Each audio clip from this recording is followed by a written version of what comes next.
नमस्कार विद्यार्थी मित्रांनो, ज्ञान विज्ञान आणि सुसंस्कार यासाठी शिक्षण प्रसार शिक्षण महर्षी डॉक्टर बापूजी साळुंखे श्री स्वामी विवेकानंद शिक्षण संस्था कोल्हापूर विद्या समिती अंतर्गत ई कंटेंट डेव्हलपमेंट उपक्रम सन 2020-21।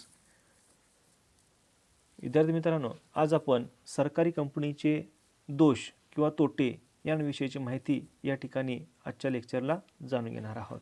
पाहूयात सरकारी कंपनीचे दोष किंवा तोटे। पहिला मुद्दा आहे स्वायत्तता केवळ नावापुरती। बरेच वेळेला आपण पाहतो मित्रांनो की सरकारी कंपनी जी आहे ती सरकारी कंपनी केवळ नावावरच किंवा कागदावरच असलेली आपल्याला पाहायला मिळते। वास्तविक पाहता अशा असणाऱ्या सरकारी कंपनीमध्ये राजकारणी व्यक्ती किंवा मंत्री सरकारी अधिकारी या कंपनीच्या दैनंदिन कामकाजामध्ये सातत्याने या ठिकाणी हस्तक्षेप करत असलेले आपल्याला दिसून येतात किंवा ढवळाढवळ या ठिकाणी करत असलेले आपल्याला दिसून येतात आणि त्याचा परिणाम या असणाऱ्या सरकारी कंपनीच्या कार्यावरती किंवा सरकारी कंपनीच्या असणाऱ्या जे काही व्यवस्थापनावरती होत असलेला आपल्याला पाहायला मिळतो। म्हणून आपल्याला म्हटलेलं आहे की स्वायत्तता केवळ नावापुरतीच असलेली आपल्याला पाहायला मिळते। अनेक वेळेला आपण पाहतो की अशा प्रकारच्या असणारी काही सरकारी कंपन्या आहे या सरकारी कंपनीला व्यवस्थापनामध्ये स्वतंत्र जरी असले तरीसुद्धा प्रत्यक्षात संचालकांची व इतर अधिकारी पदाधिकाऱ्यांची नेमणूक करताना किंवा त्यांच्या प्रचंड राजकीय हस्तक्षेपाला अशा असणाऱ्या सरकारी कंपनीमध्ये सामोरे जावं लागत असलेलं दिसून येतं। कारण राजकारणी व्यक्ती किंवा मंत्री अधिकारी व्यक्ती अशा असणाऱ्या लोकांचे आपल्या असणाऱ्या नातेवाईकांच्या माध्यमातून अशा असणाऱ्या कंपन्यांमध्ये भरती प्रक्रिया राबवण्याचं कामसुद्धा अनेक वेळेला होत असलेलं आपल्याला दिसून येतं। म्हणून आपल्याला सांगता येतं की अशा असणाऱ्या कंपनीमध्ये जे काही व्यवस्थापनामध्ये असेल किंवा संचालकांची काही भरती असेल अशामध्ये अनेक वेळेला हस्तक्षेप होत असलेले आपल्याला पाहायला मिळतात। त्यामुळं हा एक तोटा आपल्याला सांगता येतो। यानंतरचा दुसरा तोटा आहे दोष आहे तो म्हणजे प्रदर्शनाची भीती। विद्यार्थी मित्रांनो, अनेक वेळेला आपण पाहतो की सरकारी कंपनीची जी काही वार्षिक हिशोपत्रक आहेत ते संसदेमध्ये किंवा विधिमंडळामध्ये परीक्षणासाठी ठेवले जातात आणि संबंधित सरकारी कंपनीच्या वार्षिक हिशोब तपासणी जे काय केलेले आहे त्याच्यावरती प्रश्नोत्तराला सामोरं जावं लागत असल्यामुळं अनेक वेळेला सरकारी कंपनीच्या कामकाजावरती प्रसार माध्यमाच्या माध्यमातून मग या ठिकाणी वर्तमानपत्र असेल, TV चॅनल्स असतील, अनेक प्रकारच्या असणाऱ्या माध्यमातून या ठिकाणी त्या टीकेची झोड संबंधित असणाऱ्या जे काही सरकारी कंपनीच्या कामकाजावरती होत असल्यामुळं अनेक वेळेला त्या असणाऱ्या सरकारी कंपनीमध्ये काम करणारे जे काही व्यवस्थापकीय अधिकारी आहेत किंवा कर्मचारी आहेत यांचं असणारं मनोधैर्य खच्चीकरण होण्याची शक्यता नाकारता येत नाही आहे।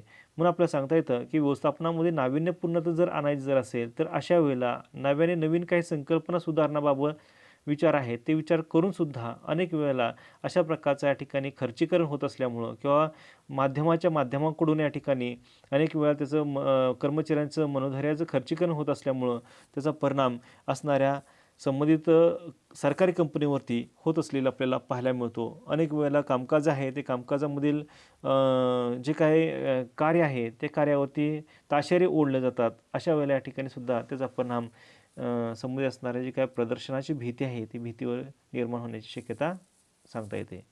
यानंतरचा तिसरा मुद्दा आहे तो म्हणजे तज्ज्ञ प्रतिनिधींचा अभाव। पाहूयात तज्ज्ञ प्रतिनिधींचा अभाव। यामध्ये आपल्याला लक्षात घेणं गरजेचं आहे की या असणाऱ्या सरकारी कंपनीमध्ये सरकारी विभागाकडून सरकारी कंपनीची काही मुख्य कर्मचारी नियुक्ती केली जातात।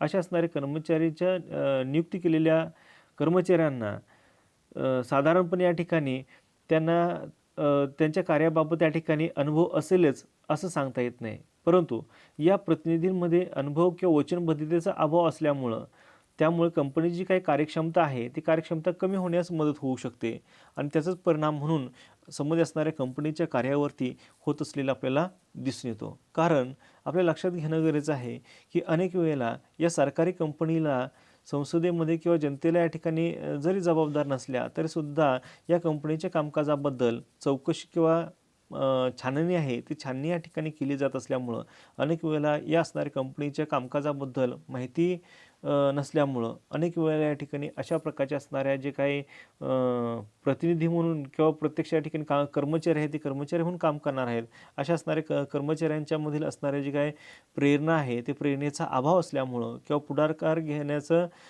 वृत्ती या ठिकाणी नसल्यामुळं अनेक वेळेला अशा असणाऱ्या कामकाजामध्ये अकार्यक्षमता आढळून येण्याची शक्यतासुद्धा नाकारता येत नाही। म्हणून हा एक मुद्दा लक्षात घेणं गरजेचं आहे। त्यानंतरचा पुढचा मुद्दा येतो तो म्हणजे चौथा, व्यावसायिक दृष्टिकोनाचा अभाव. विद्यार्थी मित्रांनो, अनेक वेळेला आपण पाहतो की या सरकारी कंपन्यांना मंडळ किंवा निर्णय घेतात, अनेक प्रकारचे असणारे मंडळ जेव्हा निर्णय घेतात तेव्हा व्यावसायिक दृष्टिकोनाचा अभाव असलेला आपल्याला दिसून येतो. या कंपन्यांचा व्यवसायाच्या माध्यमातून सामाजिक जी काही उद्दिष्टांची एकनिष्ठता असते ती एकनिष्ठता या ठिकाणी आपल्याला दिसून येत नाही. कारण लक्षात घेणं गरजेचं आहे की अनेक वेळेला आपण पाहतो की सरकारी कंपनीतील जे काही कामकाज आहे ती कामकाज हे लवचिक नसलेलं आपल्याला पाहायला मिळतं. अनेक वेळेला अनेक प्रकारचे असणारे जे काही सर्वसाधारण ग्राहकांचे जे काही समाधान आहे ते समाधान होईलच हेही सांगता येत नाही. कारण अनेक वेळेला आपण पाहतो की सरकारी कंपनीतील जे काही संचालकांना निर्णय घेण्याच्या बाबतीत किंवा बदलत्या बाजारपेठांबाबत जे काही फेरबदल करायचे असल्यास पूर्णपणे जे काही स्वातंत्र्य या ठिकाणी मिळत नसलेलं आपल्याला पाहायला मिळतं. आणि याचाच परिणाम म्हणून संचालक मंडळाची जी काही निवड आहे ती निवड राजकीय आधारे होत असल्यामुळं अनेक वेळेला त्याचा परिणामसुद्धा या व्यवस्थापकीय दृष्टिकोनावरती या ठिकाणी होत असलेला पाहायला मिळतो.